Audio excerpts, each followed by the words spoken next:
Hello' friends, মোৰ channel Assam tech ইনফ'লৈ আপোনালোকক আকৌ এবাৰ স্বাগতম জনাইছোঁ।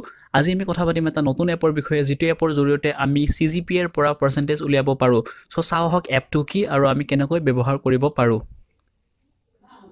চ' এপটোৰ নাম হৈছে CGPA to পাৰ্চেণ্টেজ কনভাৰ্টাৰ।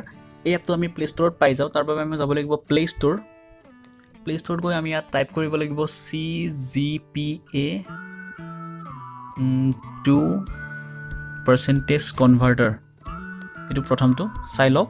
ইয়াতে যিটো 3 নম্বৰ এপ আছে CGPA to পাৰ্চেণ্টেজ কনভাৰ্টাৰ আৰু যিটো লগো আছে, এটা পাৰ্চেণ্টেজৰ চিম্বল এটা আছে, ঠিক আছে। চ' আপোনালোকে সেইটো ইনষ্টল কৰিব লাগিব। চাওক 5000 মানুহে এপটো ডাউনলোড কৰিছে আৰু যিটো ৰেটিং পাইছে 4.3, বহুত এটা ভাল ৰেটিং হয়। আৰু আপোনালোকে তলত ৰিভিউবোৰো চাব পাৰে। চাওক গোটেইবোৰ ৰিভিউ ভালেই হয়।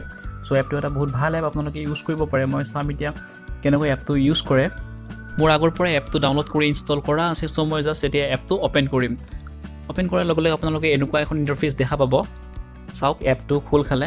তাতে চাওক ছেমিষ্টাৰ 1, ছেমিষ্টাৰ 2, ছেমিষ্টাৰ 3 আৰু কাষত চাওক 0.0, এইটো আপোনালোকে ভেলুটো চেঞ্জ কৰিব পাৰে, ঠিক আছে। চ' আপোনালোকে ছেমিষ্টাৰ 1ত যদি আপোনালোকে লাভ কৰিছে 5.8 বা ছেমিষ্টাৰ 2 যদি লাভ কৰিছে 7.8, ছেমিষ্টাৰ 3 তেনেকৈ দিলোঁ 4.5, ছেমিষ্টাৰ 4 66.5, ছেমিষ্টাৰ 5 4.9, ছেমিষ্টাৰ 6 3.5। অ'কে, চ' গোটেইখিনি ভেলু দিয়াৰ পিছত আমি জাষ্ট ইয়াতে যিটো অপশ্যন আছে কেলকুলেট আৰু ৰিছেট, কেলকুলেটত টাচ কৰিম।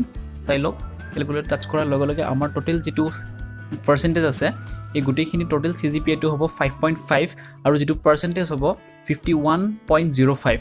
ঠিক, আমি যদি এটা ছেমিষ্টাৰৰ CGPAটো পাৰ্চেণ্টেজত কনভাৰ্ট কৰিব খোজোঁ, দেন অলছ' আমি এই এপটোৰ থ্ৰুৰে কৰিব পাৰোঁ। ইয়াতে যিটো অপশ্যন আছে ৰিছেট বুলি, সেইটো ৰিছেট কৰিলে হ'ল। চাওক গোটেই 0 হৈ গ'ল। এতিয়া যদি আমাক ছেমিষ্টাৰ 5ৰ আমাৰ CGPAটো পাৰ্চেণ্টেজ কনভাৰ্ট কৰিব লাগে, সেইটো দিলে হ'ল। ইয়াতে ধৰক ছেমিষ্টাৰ 5ত আপোনালোকে CGPAটো পাইছিল 7.5, সেইটো দিলে হ'ল। তাৰপিছত এটা কেলকুলেটত টাচ কৰিলে হ'ল। চাই লওক যিটো পাৰ্চেণ্টেজ হ'ব 67.5। অ'কে, এটা বহুত ভাল এপ হয় আৰু কম MBৰ এপটো হয়, যিটো এপৰ জৰিয়তে আমি CGPAটো পাৰ্চেণ্টেজ কনভাৰ্ট কৰিব পাৰোঁ। অ'কে, চ' আপোনালোকে ডাউনলোড কৰি ল'ব পাৰে। মোৰ ডিছক্ৰিপশ্যন লিংকত এপৰ লিংকটো আছে, নাইবা আপোনালোকে প্লে ষ্ট'ৰৰ পৰা ডাউনলোড কৰি ল'ব পাৰে। কিছুমান ক্ষেত্ৰত আমাৰ যেনে চৰকাৰী কিছুমান চাকৰিয়ে হওক বা প্ৰাইভেট কিছুমান জব এপ্লিকেশ্যনে হওক, তাত আমি আমাৰ যিটো CGPA আছে সেইটো পাৰ্চেণ্টেজত কনভাৰ্ট কৰি দিব লাগে। চ' এই এপটোৰ থ্ৰুৰে আমি এইখিনি কাম অতি সহজে কৰিব পাৰোঁ। চ' আজিলৈ এইখিনিয়ে, ধন্যবাদ।